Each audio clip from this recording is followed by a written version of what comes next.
کہتی محمد تو میں ماں کے لیے نماز توڑ کے کہتا لبیک اما جان، نفل نہیں، فرض نماز، فرض نماز۔ میں کہتا اماں جی لبیک، میں حاضر ہوں۔ یہ آپ نے اپنی ماں کے لیے تمنا کا اظہار کی۔ اور پھر جب آپ حج پہ تشریف لے گئے، ماں کا انتقال ہوا تھا 6 برس کی عمر، آپ جا رہے ہیں 63 برس کی عمر میں، 57 برس کا فاصلہ ہے۔ 7 دن بعد آنسو نکالنا بھی چاہو تو نہیں نکلتے۔ 57 برس گزر چکے ہیں اور آپ حج کے لیے نکلے مدینہ سے 26 ذوالقعدہ اتوار کے دن، 25 کو نکلے آپ مدینہ سے بروز ہفتہ، اور ٹھہرے ذوالحلیفہ اور اتوار کو چلے، اور پھر آپ 4 کی رات کو مکہ پہنچے۔ بیچ میں 1 یا 2 کو آپ ابوا پہنچے، جہاں آپ کی والدہ ماجدہ انتقال فرما گئی تھیں۔ جب آپ مدینے سے واپس آ رہی تھیں تو 3 افراد تھے، ایک ماں، ایک ام ایمن، وہ ماں ہیں انہوں نے دودھ پلایا، ایک آپ کی ذات مبارک، اور ابوا کے پہاڑوں میں آ کر زندگی ہار گئی۔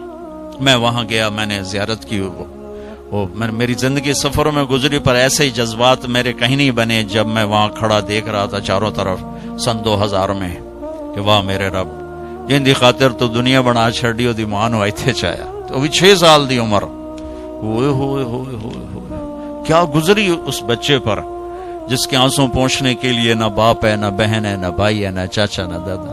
نوکروں سے کہاں تسلی، وہ تو نوکرانی تھی۔ چلو اللہ 4 دن روک لیتا تو مدینے میں موت آتی، تو ادھر بھی رشتہ دار موجود ہیں، 4 دن پہلے نکال دیتا تو مکے پہنچ جاتی، وہاں موت آتی تو وہاں بھی موجود ہے۔ یہ کیا سٹ بنایا کہ جنگل میں ماں کو موت دی، 25 سال کی عمر۔ میں ہر دفعہ روتا ہوں جب میں یہ قصہ سناتا ہوں، میں ہزاروں دفعہ سنا، 2000 سے سنا رہا ہوں، 17 سال ہو گئے سناتے ہوئے، لیکن میرے آنسو نہیں تھمتے کہ میں وہاں پہنچ جاتا۔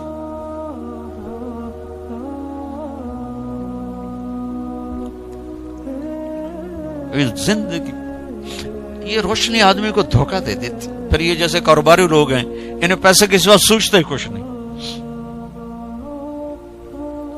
میں ایسے دیکھ رہا تھا، یا اللہ یہاں ایتھے، یہاں تو نے اپنے کیا گزری ہوگی میرے نبی کی ذات کی، اور کیا گزری بتاتا ہوں۔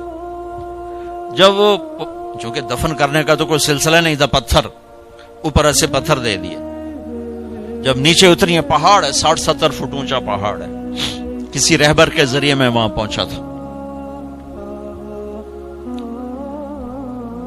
اونٹنی کے قریب پہنچے تو آپ نے پھر پیچھے دوڑ لگائی، واپس دوڑے، وہ پہاڑ پہ چڑھ گئے، پیچھے پیچھے ام ایمن چڑھی، تو انہوں نے جو منظر دیکھا، وہ ابوا کے پہاڑ بھی روئے ہوں گے، کیا ماں کی قبر کو لپٹ کے اوپر پڑے ہوئے تھے۔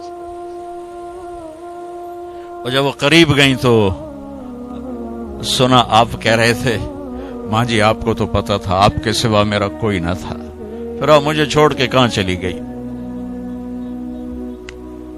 اللہ اکبر۔ ام ایمن نے کھینچا تو اٹھنے سے انکار کر دی، کھینچ کے لے گئی، اور مکے تک آنسوں کے سوا کچھ نہیں تھا۔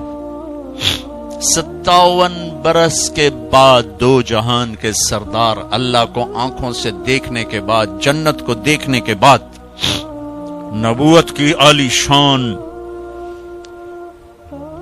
نعمت ملنے کے بعد، 9 بیویوں کے بعد، آپ ماں کی قبر کے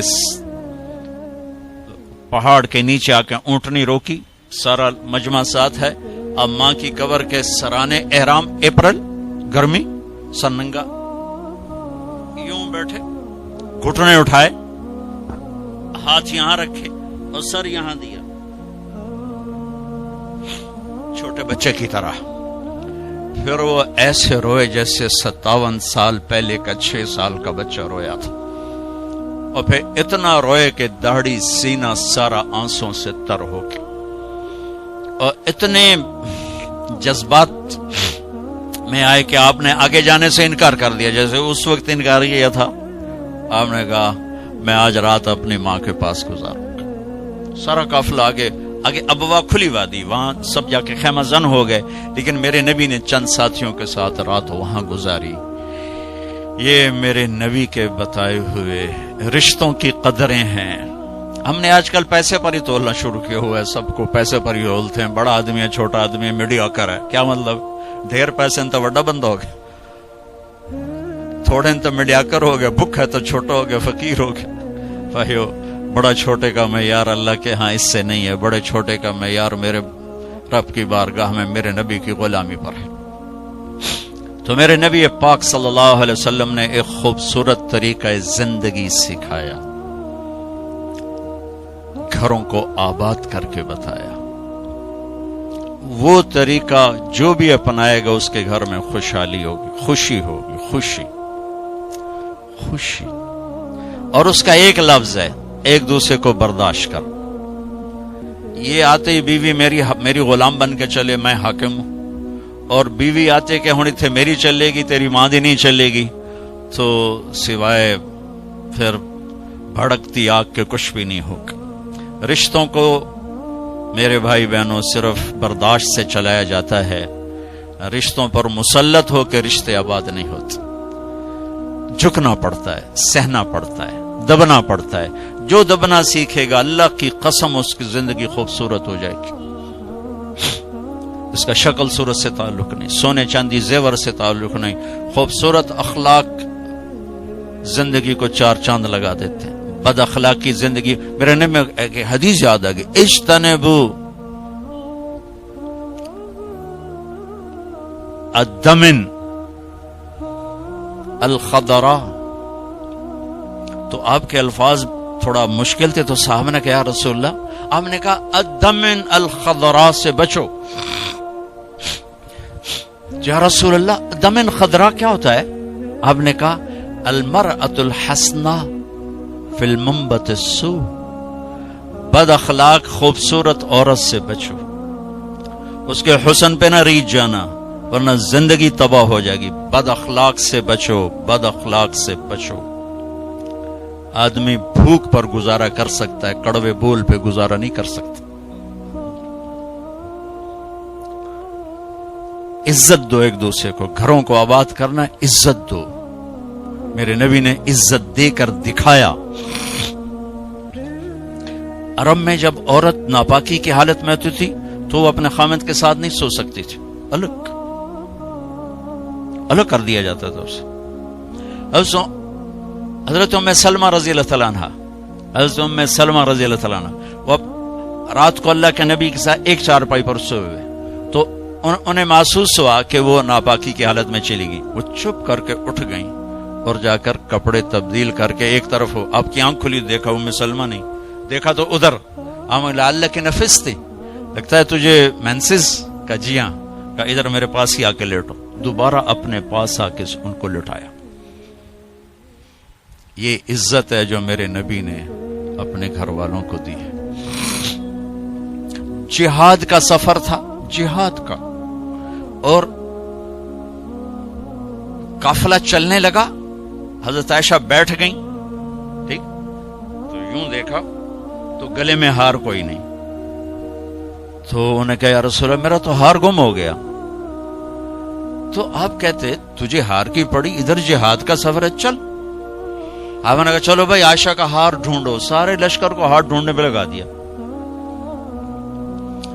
اور ڈھلتا سورج ٹھنڈا ہو گیا تھا جب سفر کی تیاری ہو رہی تھی، تو شام ہو گئی، ہار نہیں ملا، تو اب مغرب پڑی، عشاء پڑی، تو اندھیرا چھا گیا، سفر بھی نہیں ہو سکتا، صبح ہی سفر کرنا، فجر کا وقت داخل ہوا، پانی کوئی نہیں، ان کا پانی آگے تھا جہاں انہوں نے پہنچنا تھا، اب پانی کوئی نہیں، نماز کیسے پڑھیں گے؟ تیمم کی ابھی آیت کوئی نہیں آئی ہے، تو سارے لوگ ابو بکر کے پیچھے بڑھ گئے، تیری بیٹی کی وجہ سے نا آج یہ دن دیکھنا پڑ رہا ہے، اب بتا پانی ہے نہیں تو نماز کیسے پڑھیں گے؟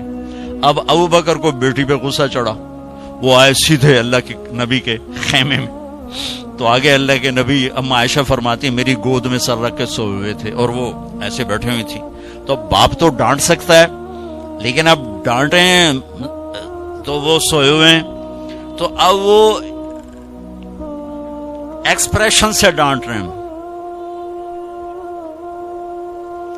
تیری وجہ سے، اور ان کے یوں پسلی میں نا آ کے انگلی ماری، زور سے، ایسے زور سے انگلی ماری، کہتے میں ایسے ہو گئی تاکہ میں ہلوں نہیں کہ اللہ کے نبی کی آنکھ نہ کھلے تو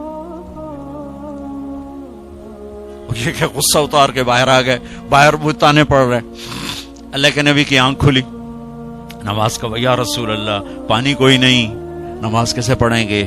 اب اسی پریشانی میں تھے کہ جبریل آ گئے، فتیمموا صعیدا طیبا، چلو ہم مٹی سے وضو کی اجازت، تیمم کرو۔ کبھی کسی امت کو تیمم نہیں ملا، بلا مٹی سے بھی آدمی پاک ہوتا، منہ تے مٹی مارو بندہ پاک ہوتا، آپ نے چلو منہ پہ ایسے کرو ایسے، چلو نماز پڑھو بھائی۔ تو پھر وہ جو پہلے سب ناراض ہو، ابو بکر سے کہنے لگے بھائی ابو بکر، آج تیرے گھر کی طفیل کتنی بڑی رحمت ہمیں مل گئی، کتنی بڑی برکتیں ہمیں مل گئی۔ تو تیمم کی آیت اتری اس موقع پر جب حضرت عائشہ کا ہار گم ہوا، آپ نے سب کو اس کے ڈھونڈنے پہ لگا دی۔ تو فجر کی نماز ہوئی، تھوڑا سویرا ہوا، تو پھر حضرت عائشہ کہنے لگے یا رسول اللہ چلو ہار تو ملتا نہیں، چلیں۔ پھر آپ نے کہا چلو بھائی کوچ کرو۔ جب اونٹنے کو اٹھایا تو ہار پھسل کے نیچے گیا پڑا تھا، تو پھر ہار بھی مل گیا۔ یہ دلداری ہے میرے نبی کی اپنے گھر کے لیے۔ میرے بھائی بہنوں، کسی کی بیٹی کو لے جانا بہت بڑی ذمہ داری ہوتی ہے، اور میں یہ دکھ سے کہتا ہوں کہ میرا سسرالی معاشرہ بڑا ظالم ہے، بہت ظالم۔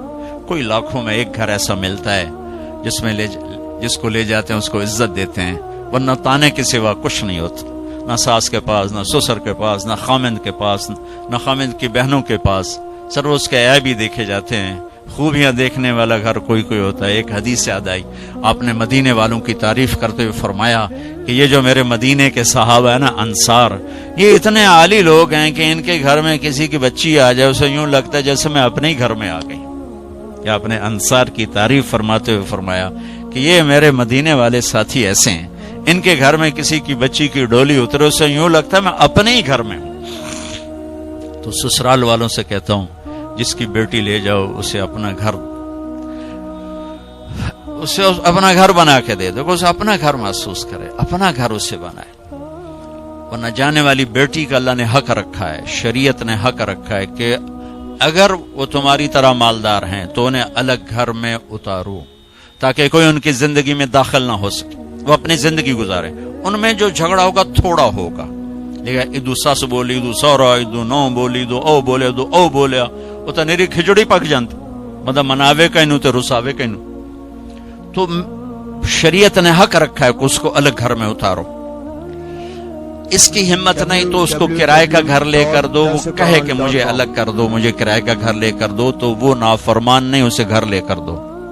اگر اس کی گنجائش نہیں تو گھر میں ایک پورشن اس کے لیے لے کر رکھو۔ ایک پورشن کی گنجائش نہیں تو ایک کمرہ، ایک ٹوائلٹ، ایک کچن اس لڑکی کا حق۔ کچن اس کے ذاتی استعمال میں ہو، ٹوائلٹ اس کے ذاتی استعمال میں ہو، کمرہ اس کے ذاتی استعمال میں ہو، یہ تین چیزیں اس کا لازمی حق ہیں۔ اگر یہ بھی نہیں کر سکتا تو وہ تسبیح پڑھے تھے، روزے رکھے تھے، اللہ کرے کسی دی بیٹی نو ضرور دھکے دیونے تے ذلیل کرنا، ایدوں ہی دھکے تے ایدوں ہی دھکے، پھر چپ کر کے شادی نہ کرے، بس بہ کے اللہ کرے۔ یہ اللہ نے جانے والی کا حق رکھا ہے۔ ہماری معاشرت ہندو معاشرت ہے جس میں جوائنٹ فیملی سسٹم چلتا ہے، یہ بہت اچھا تھا، بہت اچھا تھا، ایک دوسرے کی مدد ہوتی تھی۔ اب یہ ایک مصیبت بن گیا ہے کہ ایک دوسرے میں دخل دینا ایک فرض بن گیا، ایک دوسرے کی زندگی کو تلخ کرنا یہ فرض بن گیا۔ کس میں جھگڑا نہیں ہوتا، بڑوں کا کام ہوتا ہے سلجھانا، ہم اسے الجھانے میں لگ جاتے۔ میرے نبی اپنی بیٹی کے گھر آئے، حضرت عائشہ، وہ آگے پریشان، فاطمہ وہ آگے پریشان بیٹھی۔ آپ نے کہا کیا ہوا؟ کہا میرا اور علی کا جھگڑا ہو گیا۔ ایسی پاکیزہ جوڑی کہ جنت میں نور کی چمک اٹھے گی، لوگ پوچھیں گے جنت یہ نور کہاں سے ہے؟ تو فرشتے کہیں گے اوپر کی جنت میں علی و فاطمہ مسکرائے ہیں، ان کے دانتوں کے نور سے نکلے نور نے جنت کو روشن کر دیا ہے۔ یہ اتنا بڑا جوڑا ہے، لیکن دنیا ہے۔ آپ نے کہا علی کدھر گیا؟ یہ باہر نکل گئے۔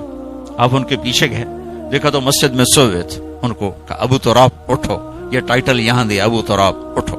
ان کو لے کر آئے، گھر تشریف لائے، زمین پر لیٹ گئے، علی کو دائیں طرف لٹایا اور فاطمہ کو بائیں طرف لٹایا، علی کا ہاتھ پکڑ کے اپنے پیٹ پر رکھا، ادھر سے فاطمہ کا ہاتھ پکڑ کے علی کے ہاتھ پر رکھا، اور بیٹی کے ہاتھ کے اوپر اپنا ہاتھ رکھا۔ اب یہ علی کا ہاتھ، یہ فاطمہ کا ہاتھ، یہ میرے نبی کا ہاتھ علیہم الصلوات و تسلیمات. ٹھیک. اور فرمایا بولو بھائی ہماری صلح ہوگی. پوچھا نہیں کی لڑائی ہو. اے جڑے پوچھنے والے ہو لڑا کے آ جان، تو کیا کیا ابھی، تو کیا کیا، او ڈھیر لڑ لڑ کے ویلے ہوئے بیٹھے. تو میرے نبی نے پوچھا نہیں ہاں بھائی تو کیا کہتا اور تو کیا کہتی. میرے نبی نے یہ کیا اور کہا علی فاطمہ کہو ہماری صلح ہو گئی. دونوں نے کہا جی ہماری صلح ہوگی. ٹھیک ہے. پھر آپ نکلے خوش خوش، چہرہ نورانی. صحابہ نے عرض کیا رسول اللہ آج آپ بڑے خوش نظر آ رہے. کہا میں علی و فاطمہ کی صلح کرا کے آ رہا ہوں. یہ بڑوں کا کام ہوتا ہے. اب لڑکی والے اپنے اٹھا لیتے ہیں، کمر کس لیتے ہیں سوٹے، اور ادھر لڑکے والے اپنے سوٹے کس لیتے ہیں. بچی بچے کی زندگی برباد ہو کے رہ جاتی. جوڑنے کی بجائے دونوں طرف توڑ چکے. نہ قرآن کا پتہ ہے نہ سیرت کا. دیکھو میں ہاتھ جوڑتا ہوں، قرآن پڑھو، اپنے نبی کی زندگی پڑھو، تاکہ ہمیں اور آپ کو پتہ تو چلے کہ زندگی کیسے کیسے ہے، زندگی گزارنی کیسی. میرے نبی سے پوچھ کے موت آئی، پوچھ کے موت آئی. واحد ہستی ہیں جن سے موت پوچھ کے آئی. ٹھیک ہے. 12 ربیع الاول 11 ہجری 7 جون 633 عیسوی جبریل اندر آئے. یا رسول اللہ باہر ملک الموت کھڑا ہے، اندر آنے کی اجازت چاہتا ہے. یہ وہ دربار جہاں موت پوچھ کے آئی. تو آپ نے کہا آ جائے. ملک الموت اندر آیا، کہا السلام علیکم یا رسول اللہ. اور پھر کہا یا رسول اللہ آپ پہلی ہستی ہیں جنہیں میں سلام کر رہا ہوں، میں نے کبھی کسی کو سلام نہیں کیا. یا رسول اللہ آپ پہلی ہستی ہیں، اللہ نے فرمایا پوچھ کے اندر جانا، بغیر پوچھے نہ جانا. اللہ اکبر. پوچھے گا اللہ ہم میں سے کسی سے. یا رسول اللہ اللہ نے فرمایا آنا چاہیں تو لے آنا، رہنا چاہیں تو چھوڑ کے آ جانا. ٹھیک ہو. اچھا آپ کیسے تھے؟ اما عائشہ ایسے بیٹھی اور آپ اما عائشہ کے سینے پر سر رکھے، یہ کیفیت. تو آپ فرماتے اچھا ٹھیک ہے میں اٹھتا ہوں، میں وضو کرتا ہوں، 2 نفل شروع کرتا ہوں، جب میں سجدے میں جاؤں میری جان نکال لینا. ہم دعائیں میں یا اللہ سجدے کی موت عطا فرما. کتنے لوگ ہیں دعائیں کرتے ہیں یا اللہ نماز پڑھ رہے ہیں موت آ جائے، سجدے میں سر ہو موت آ جائے. کتنی عام تمنا. میں خود دعا مانگتا ہوں. تو آپ کہتے کہ تم ٹھہرو میں وضو کر لوں، جب میں سجدے میں سر رکھوں میری جان نکال لینا. آپ نے اپنی بیگم کے سینے پر سر رکھے ہوئے ہی موت کو قبول کیا کہ یہیں نکالو، یہیں نکالو، وہیں لیٹے لیٹے. اسے میری ماں حضرت عائشہ فرماتی تھی میرے نبی میرے سینے اور ٹھوڑی کے درمیان اللہ کے پاس حاضر ہو، مات فی سحری و نحری.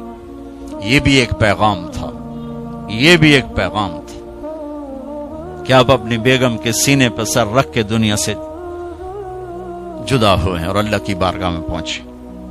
تو بھائیو لمبی ایک خوبصورت زندگی ہے. میں گھنٹے سوا گھنٹے میں کیا بتا سکتا ہوں.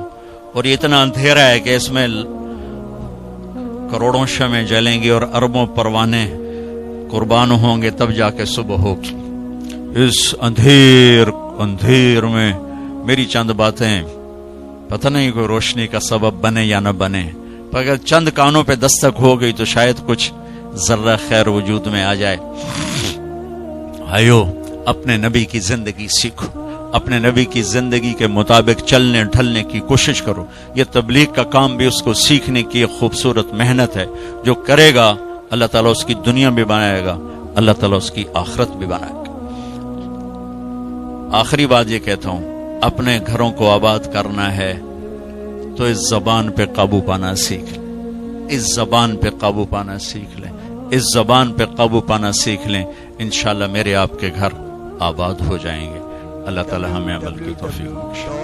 اعوذ باللہ من الشیطان الرجیم. بسم اللہ الرحمن الرحیم. یا ایھا الناس انا خلقناکم من ذکر وانثی وجعلناکم شعوبا وقبائل لتعارفوا ان اکرمکم عند اللہ اتقاکم.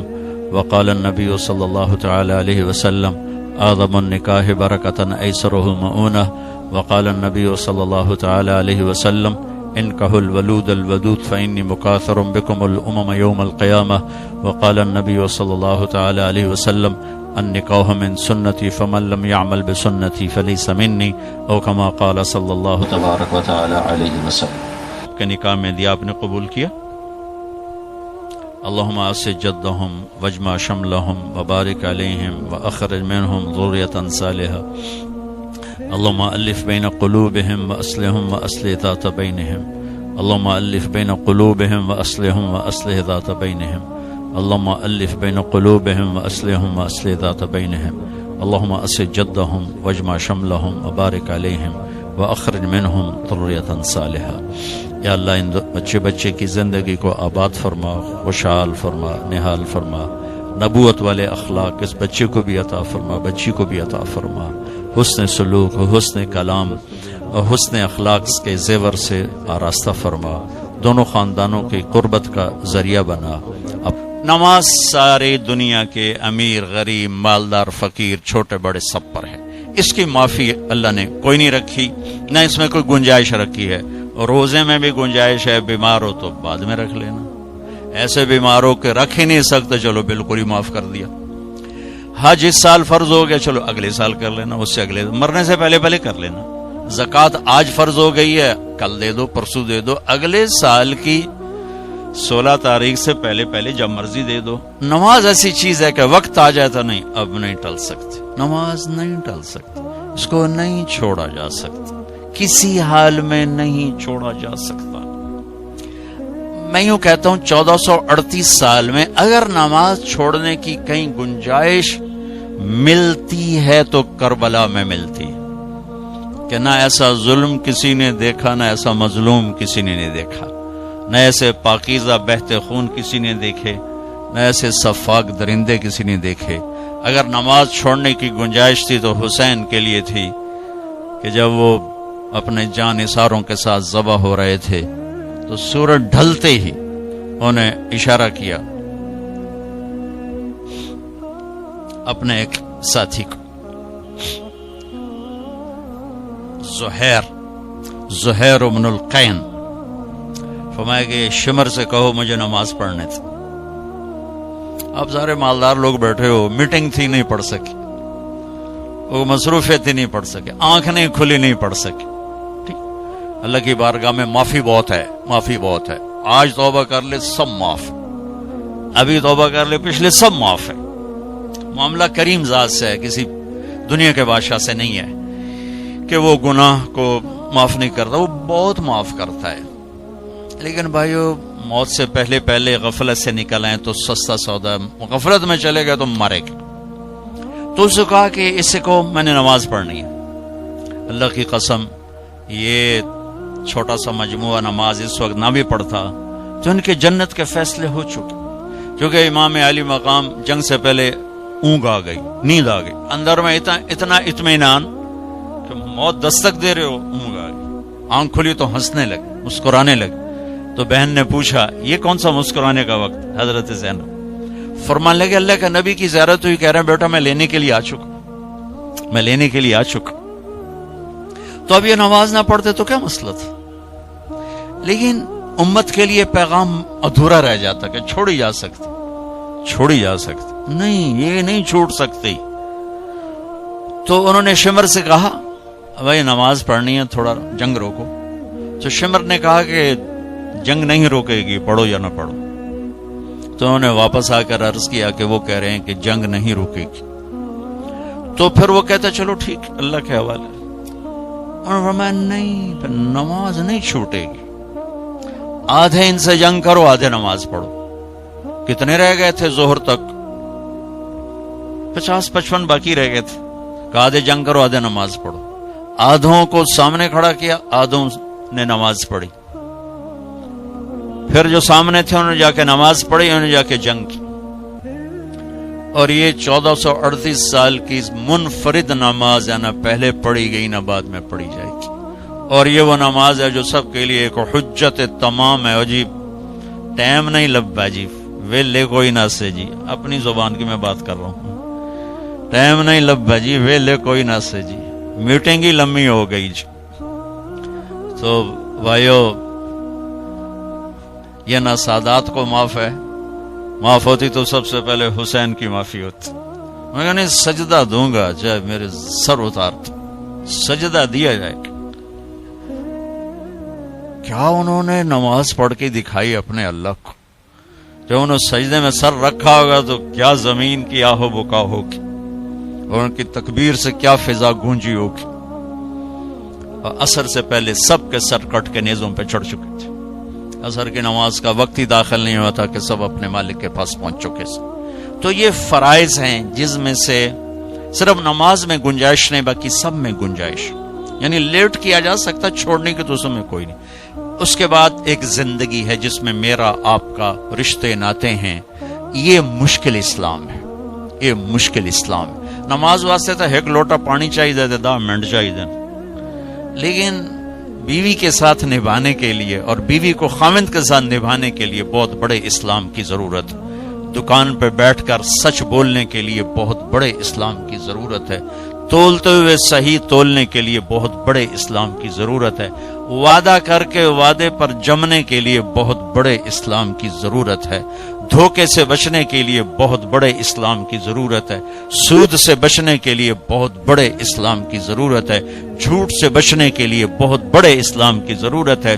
میرے نبی نے فرمایا میرا امتی ہر گناہ کر سکتا ہے، بشر ہے، 2 کبھی نہیں کرے گا. ایک جھوٹ کبھی نہیں بولے گا، ایک دھوکہ کبھی نہیں دے گا. یہ ان سارے بڑے تاجروں سے پوچھو، یہ کہتے ہیں جھوٹ کے بغیر تو کم نہیں چلتا، اور ہیرا پھیری کے بغیر پھر کم کیسے چلے گا. اور میرے نبی نے، میرے رب نے مل کر کہا جھوٹوں پر اللہ کی لعنت، فنجعل لعنت اللہ علی الکاذبین. جھوٹ پر میرے اللہ کی لعنت ہے. میرے نبی سے پوچھا گیا یا رسول اللہ مسلمان بزدل ہو سکتا ہے؟ میں نے کہا ہو سکتا. پھر پوچھا گیا بخیل ہو سکتا ہے؟ میں نے کہا ہو سکتا. پھر پوچھا گیا جھوٹ بول سکتا ہے؟ میں نے جھوٹ نہیں بول سکتا، جھوٹ نہیں بول سکتا. میرے نبی وضو فرما رہے تھے، وضو فرما، اور صحابہ وضو کا پانی ہاتھوں پہ لے رہے تھے، نیچے نہیں گرنے دے رہے تھے. کوئی پی رہا تھا، کوئی منہ پہ مل رہا تھا، کوئی ہاتھوں پہ، کچھ سینے پہ. تو ہمیں کہا ما یحملکم علی ھذا، یہ کیوں کر رہے ہو؟ کہ حبا للہ ولرسولہ، کہ یا رسول اللہ اس کے رسول کی محبت میں. آپ نے کہا سچی محبت بتاؤں کیا ہوتی ہے؟ سچی محبت بتاؤں کیا ہوتی ہے؟ من سرہ ان یحب اللہ ورسولہ ویحبہ اللہ ورسولہ. پھر میں تمہیں بتاؤں کہ مجھ سے اور میرے اللہ سے سچا پیار کرنے والا کون ہے؟ جس سے میں بھی پیار کرتا ہوں، میرا رب بھی پیار کرتا ہے، جان بہن سے. کیوں جی بتائیں؟ کہ فَلْيَصْدُقِ الْحَدِيثَ إِذَا حَدَّثَ، وہ جھوٹ کبھی نہیں بولتا، وہ جھوٹ کبھی نہیں بولتا. جو مجھ سے اور میرے رب سے پیار کرتا ہے، جس سے میں اور میرا رب پیار کرتے ہیں، وہ جھوٹ کبھی نہیں بولتا، ہمیشہ سچ بولتا. فَلْيُؤَدِّ الْأَمَانَةَ إِذَا تُؤْمِنَ، وہ کبھی کسی کو دھوکہ نہیں دیتا، وہ امانت دار ہوتا ہے، کسی کو دھوکہ نہیں دیتا، کسی کو دھوکہ نہیں دیتا. جو مجھ سے پیار کرتا ہے میرے رب سے پیار کرتا ہے، جس سے میں پیار کرتا ہوں میرا رب پیار کرتا ہے، وہ کسی کو دھوکہ نہیں دیتا. فَلْيُحْسِنْ جِوَارَ مَنْ جَاوَرَ، وہ پڑوسی سے اچھا سلوک کرتا ہے، چاہے اپنا ہو، چاہے پرایا ہو، چاہے مسلم ہو، چاہے غیر مسلم ہو، وہ پڑوسی کے ساتھ حسن سلوک کرتا ہے. یہ 3 کام کرنے والا مجھ سے اور میرے رب سے پیار کرنے والا ہے، اور اس سے میں اور میرا رب بھی پیار کرنے والے ہیں. باقی سب دعوے باطل ہو کر عدالت سے نکال دیے جائیں گے. تو معاشرت ایک وہ اسلام ہے جس کے لیے بڑے ایمان کی ضرورت. میرے نبی نے 11 شادیاں کی، 11 گھر بسائے. اور ایک آپ کو حدیث سناتا، ما لی فی النساء من رغبت، مجھے عورتوں کی کوئی خواہش نہیں. ایک اور حدیث سناتا ہوں، ما تزوجت وما زوجت الا بوحی من السماء نزل به جبریل.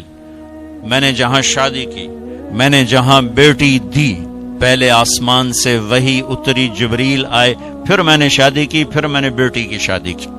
یہ سب شادیاں اللہ کے امر کی تھی. آپ کی عمر 25 سال ہے اور آپ ایک خاتون سے شادی فرما رہے ہیں جن کی عمر 40 سال ہے. ان کی ایک منگنی ٹوٹی ہے ورقہ بن نوفل کے ساتھ، چچا زاد بھائی تھے ورقہ بن نوفل.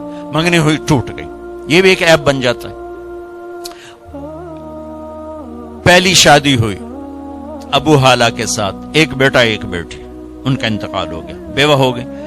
دوسری شادی ہوئی ابن عابد کے ساتھ، عقبہ بن عابد، ایک بیٹا ہوا، وہ فوت ہو گئے. 2 شادیوں سے اولاد ہے. پہلے ایک منگنی ٹوٹ چکی ہے, وہ 40 برس گزار کے جوانی کا دروازہ کراس کر چکی ہیں, اور یہ اٹھتی جوانی 25 برس کی عمر ہے, اور آپ ان سے شادی کرتے ہیں اور زندگی کے 25 برس ان کے ساتھ گزار دیتے ہیں. حالانکہ آپ جیسا حسین تو کائنات میں کوئی پیدا ہی نہیں ہوا. ایک بڑھیا نے آپ کا حلیہ بیان کرتے ہوئے کہا تھا, رأیت رجلا ظاہر الوضاء ابلج الوجه حسن الخلق لم تعبه ثجلة لم تزر به سعلة وسيم قسيم أزج أقرن في عينيه دعش في صوته سحل في لحيته كثافة في عنقه سطع. کیا خوبصورت تعبیر ہے. وہ یوں کہتی کہ میں نے ایک نوجوان دیکھا, مجھے یوں لگا جیسے 14ویں کا چاند ہی کپڑے پہن کے زمین پہ آ گیا. سبحان اللہ, جیسے 14ویں کا چاند ہی کپڑے پہن کے اتر آیا. ایسا حسن کے دیکھنے سے آنکھ نہ بھرے. وسیم, ایسا حسن کے جدھر سے دیکھوں حسن غلام نظر آئے. قسیم, فی عینیہ تاج, آنکھوں میں چمک بھی, کشش بھی, حسن بھی, جمال بھی, کمال بھی, روشنی بھی, اور زبان میں مٹھاس بھی, ہیبت بھی, جلال بھی, جمال بھی. گردن سراہی دار, خوبصورت, سر سے لے کر پاؤں تک حسن کے پیکر, اور 40 سال کی عورت سے شادی کرنا, اور 50 برس عمر ان کے ساتھ ہوئی تو ان کا انتقال ہوا. اس کے بعد آپ نے 10 شادیاں اکٹھی کر لی. 50 سال ڈھلوان شروع ہو جاتی اور 10 شادیاں کا ما تزوجت ما زوجت, میرے رب کا آسمان سے امر آیا تب میں نے یہ شادی کی. ہر شادی کے پیچھے مصلحت تھی. میرے بھائی بہنوں, معاشرت کا اسلام مشکل اسلام ہے, اور اس کا درجہ عبادات سے بڑا ہے. نفلی عبادات, فرائض کا تو کوئی مقابلہ کوئی نہیں, نفلی عبادات سے اس کا درجہ بڑا ہے. اور خاص طور پر یہ خامند اور بیوی کا رشتہ, یہ تمام رشتوں میں سب سے اہم رشتہ ہے, سب سے بڑا رشتہ ہے, سب سے بنیادی رشتہ ہے. پہلا رشتہ جو اللہ تعالیٰ نے اس کائنات میں قائم کیا وہ آدم اور حوا, میاں بیوی کا. پہلا رشتہ میاں بیوی کا ہے, اور جنت میں بھی رشتہ میاں بیوی کا ہی رہے گا. ہر آدمی اپنی بیوی کے ساتھ, ہر بیوی اپنے خامند کے ساتھ پوری جنت میں الگ الگ رہیں گے. اور ابتدائے رشتہ انسانیت ہوئی ہے خامند اور بیوی کے ساتھ. آدم علیہ السلام کو پہلے پیدا کیا, ایک پیغام دیا کہ کائنات کا نظام مرد کے گرد گھومے گا, عورت کے گرد نہیں. مرد, الرجال قوامون علی النساء کا مطلب ہے کہ کائناتی نظام اللہ نے مردوں کے سپرد کیا ہے, اس کو چلائیں گے, یہ چل. عورت اس کی معاون بنے گی, مددگار بنے گی. اس لیے آدم علیہ السلام کو پہلے وجود بخش, ان کا پتلا بنایا, وہ پڑا رہا, وہ خشک ہو گیا, پھر اس میں روح ڈالی, پھر ان کو کپڑے پہنائے, پھر ان کو جنت میں ڈالا. اللہ نے اسی طرح حوا کا پتلا بھی بنا دینا تھا, ساتھ ہی ایک گارے کی ڈھیری بنا دیتے تو حوا کا پتلا بھی. اب خیال فرمائیں کہ اللہ نے عورت کو پہلے دن سے بے پرد نہیں رکھا, پہلے دن سے بے پرد نہیں رکھا. اللہ تعالیٰ کے ایک ڈھیری ساتھ حوا کی بناتے تو وہ کیا مسئلہ تھا, فرشتے ہی ہیں اور تو کوئی ہے نہیں. اور اللہ تعالیٰ ایک ڈھیری بنا کے چل بھائی آدم بن گئے, چل بھائی ہوں حوا بھی بنا دے, وہ بھی بن جاندی. دونوں ہی پڑے ہوتے نہیں, ایسا نہیں کیا ہے. حوا کی ڈھیری نہیں بنائی, حوا کے پتلے کو بے پرد نہیں رکھا. آدم کو سلایا, آنکھ کھلی تو پہلو میں حوا کو بٹھایا ہوا تھا, پورے لباس, پوری زیب و زینت کے ساتھ. تو آدم علیہ السلام کہنے لگے یہ کون ہے؟ کہ یہ تیری بیوی ہے, تیری زندگی کی ساتھی. اور عجب بات بتا, جنت جیسی نعمت کے باوجود آدم علیہ السلام جنت میں اداس رہتے تھے. ماں جی آئی تو اب بیدا دل لگا, نہیں تو جنت میں بھی اداس رہتے تھے. تو اللہ تعالیٰ نے نکاح پڑھایا. تو اللہ تعالیٰ نے کہا آدم بیگم کا مہر ادا کرو. تو یہ مہر پہلے دن سے ہے۔ مہر کیا چیز ہے؟ کسی کی بیٹی کی قیمت نہیں، مہر کسی کی بیٹی کی قیمت نہیں ہوتا۔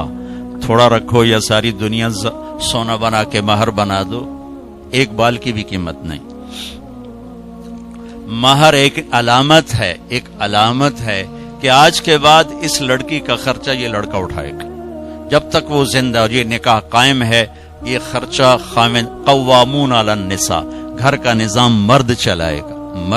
عورت گھر میں بیٹھے گی، نسل کو تیار کرے گی، تربیت کرے گی، ایک خوبصورت نسل اگلی نسل کو دے کے دنیا سے جائے گی۔ بہت بڑی جاب ہے ہماری عورت کی۔ تو اللہ نے کہا مہر ادا کرو۔ کہا جی کیا ادا کروں؟ تو کتنا سونا چاندی تھا؟ تو اللہ تعالیٰ کہتا 10 من سونا انہوں چاہ کے دے۔ تو میرے رب نے کہا آدم تیری نسل میں میرے محبوب آنے والے ہیں، ان پر ایک دفعہ درود پڑھ دے، یہ تیری بیگم کا مہر ہے۔ ابھی آپ کا تو تذکرہ ہی کوئی نہیں ہے سوائے اللہ کے، کسی کو نہیں پتا کہ میں کس کو بھیجنے والا ہوں اور کیا کرنے والا ہوں ان کے لیے، لیکن آدم علیہ السلام کو اشارہ کر دیا کہ تیری نسل میں میرا محبوب آئے گا، تو اس پہ ایک دفعہ درود پڑھ، بس یہ تیری بیگم کا مہر ہے۔ یہ انسانیت کا پہلا رشتہ ہے۔ والدین کے حقوق کے لیے چند آیات، اولاد کے حقوق کے لیے چند آیات، بہن بھائیوں کے حقوق کے لیے چند آیات ہیں، خاوند بیوی کے لیے سینکڑوں آیات۔ پوری سورت اتری ہے، سورہ طلاق، پوری سورت، سورہ نساء، سورہ طلاق، سورہ مائدہ میں، سورہ بقرہ میں، سورہ آل عمران میں اللہ نے سینکڑوں آیات اتاری کہ یہ رشتہ باقی رہے، کیونکہ اس میں کمزوری ہے۔ اہمیت کے باوجود اس میں ایک کمزوری ہے کہ ایک بول پہ ٹوٹ جاتا، باقی رشتہ ٹوٹتا نہیں۔ میں اپنی ماں کا فرما بردار ہوں یا نافرمان ہوں، ماں بیٹے کا رشتہ نہیں ٹوٹتا۔ باپ کا باغی ہوں یا باپ کا خدمت گزار ہوں، یہ رشتہ نہیں ٹوٹتا۔ بھائی سے لڑا ہوا ہوں یا صلح ہے، یہ رشتہ نہیں ٹوٹتا۔ لیکن خاوند اور بیوی کا رشتہ ایک بول پہ ٹوٹ جاتا۔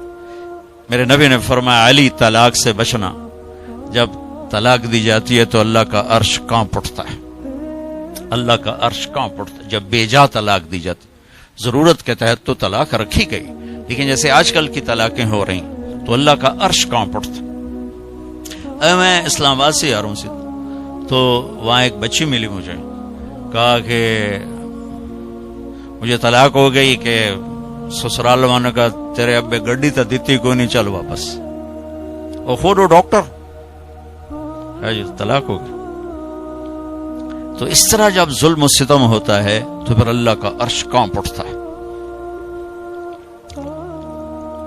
تو یہ رشتہ کیسے گزارنا ہے کہ زندگی خوبصورت ہو جائے؟ کیونکہ میری بات سن لیں غور سے، آپ مالدار لوگ بیٹھے ہیں، پیسے سے آپ زندگی کو خوبصورت نہیں بنا سکتے، گھر خوبصورت بنا سکتے ہیں، گاڑی خوبصورت لے سکتے ہیں، زیور خوبصورت خرید سکتے ہیں، زندگی کی خوبصورتی کا تعلق ان چیزوں سے نہیں ہے۔ زندگی کی خوبصورتی صرف میرے نبی کی غلامی میں ہے۔ نبی پاک صلی اللہ علیہ وسلم ایک پاکیزہ زندگی لے کر آئے، جو اس کے پیچھے چلے گا اس کی زندگی میں حسن آئے گا، جمال آئے گا، کمال آئے گا، باقی ویرانیوں کے سوا کچھ بھی نہیں۔ تو میرے نبی نے 11 گھر آباد کیے ہمیں زندگی سکھانے کے لیے۔ عورت مظلوم تھی ہر دور میں، آج بھی ہے اور پہلے بھی تھی۔ کہیں عورت بھی ظالم ہوتی ہے، میں کوئی صرف ان کا وکیل صفائی بن کے بات نہیں کر رہا ہوں، لیکن جو معاشرے میں ہے وہ بات کر رہا ہوں کہ عام طور پہ دیہات ہو، شہر ہو، اور ہمارے یورپ کی عورت تو بڑی بیچاری مظلوم ہے، نہ وہ ماں ہے، نہ بیٹی ہے، نہ بیوی ہے، نہ بہن ہے، کچھ بھی نہیں، ایک ٹیشو پیپر ہے جو استعمال کے اٹھا کے پھینکتے، استعمال کے اٹھا کے پھینکتے۔ تو میرے نبی نے بھی اس کو ہائی لائٹ کیا۔ آپ تو شریعت لے کر آئے تھے، آپ نے زیادہ اس کو ہائی لائٹ کیا۔ تو آپ نے فرمایا جس کو اللہ نے 3 بیٹیاں دیں اور اس نے ان کی شادی کر دی تو جنت میں میرا ساتھی ہو جائے گا۔ تو ایک صحابی نے عرض کی یا رسول اللہ اگر 2 بیٹیاں تو آپ نے کہا جو 2 بیٹیوں کی شادی کرے گا وہ بھی جنت میں میرا ساتھی ہوگا۔ ایک نے کہا یا رسول اللہ اگر 1 بیٹی ہو، اللہ اس کا بھلا کرے، کسی کی ہوتی ایک ہے، کہ یا رسول اللہ اگر 1 بیٹی ہوگا، جو 1 کی بھی شادی کرے گا وہ جنت میں میرا ساتھی ہوگا۔ ٹھیک، اب 10 بیٹوں کی شادی کرو تو جنت کا وعدہ کوئی نہیں، اور ایک بیٹی کی ڈولی اٹھا دو تو میرے نبی فرما رہے ہیں وہ جنت میں میرے ساتھ ایسے ہوگا، ایسے کیوں؟ 2 انگلیوں کو اشارہ کیا کہ میرے ساتھ ایسے ہوگا، اس کی کمزوری کی وجہ سے کہ وہ پستی ہے۔ تو میرے نبی نے مختلف مزاج کی عورتوں سے شادی کر کے خوبصورت زندگی پیش کی، نمونہ پیش کر کے تشریف لے کے بچوں سے نسل چلتی ہے، بچے باپ کی جگہ سنبھالتے ہیں اور ان کی شادی کرنے پر اجر ہے، جنت کا وعدہ کوئی نہیں۔ اور بچی پرائی نسل لے کر چلتی ہے، اپنا گھر چھوڑ کے دوسرے گھر چلی جاتی ہے، اور میرے نبی فرما رہے ہیں 3 کی کرے تو ایسے، اور 2 کی کرے تو ایسے، اور 1 کی کرے تو میرے ساتھ ایسے ہے، اور 10 بچوں کی کرے تو اجر تو ملے گا، جنت کا وعدہ کوئی نہیں۔ پھر آپ نے فرمایا جس نے اللہ کو 2، آپ کے نہ فرمایا جس کو اللہ نے 2 بہنیں دی یا 2 بیٹیاں دی، کبھی بیٹی ہوتی ہے بہن نہیں ہوتی، کبھی بہن ہوتی ہے بیٹی نہیں ہوتی، اور اس نے ان کی شادی کی اور ان کا حق ادا کیا، تو وہ جنت اس پہ واجب ہو گئی، جنت اس پہ واجب ہو گئی۔ حق ادا کرنے کا کیا مطلب ہے؟ ہمارے پورے بر صغیر میں دنیا کا تو پتہ نہیں ہے، بہنوں کو کچھ نہیں دیا جاتا، صرف جہیز دیا جاتا ہے۔ پنجاب ہو، سندھ ہو، بلوچستان ہو، سرحد ہو، ہر جگہ بہن کو، بہت کم لوگ ہیں جو بہنوں کو باپ کی وراثت میں سے پورا حصہ دیتے ہیں، ورنہ بھائی کھا پی جاتے ہیں۔ ہمارے ہاں تو ذمہ دار جیلی انگوٹھے لگا کے زمین پہ قابض ہو کے بیٹھ جاتا، دینا ہی سوال ہی نہیں پیدا ہوتا۔ اور میرے رب نے جب قرآن اتارا تو بیٹی کی وراثت پہلے بیان کی، بیٹے کی وراثت بعد میں بیان کی۔ یہ عجیب بات ہے، یہ عرب کا دستور تھا کہ بچی کو کچھ نہیں ملتا تھا، سارا بیٹے کا۔ ہندی ثقافت میں بچی کے لیے کچھ نہیں، سب بیٹے کا ہے، بچی کے لیے جہیز ہے بس۔ میرا نبی جو دین لائے اور عرب کا جو ماحول تھا وہ یہ تھا سب کچھ بیٹے کا، تو قرآن یوں سوال اٹھاتا تو پھر بیٹی کو کیا ملنا چاہیے، یوں سوال اٹھاتا نا، تو اللہ کہتا بیٹی کو بیٹے کا آدھا ملنا چاہیے۔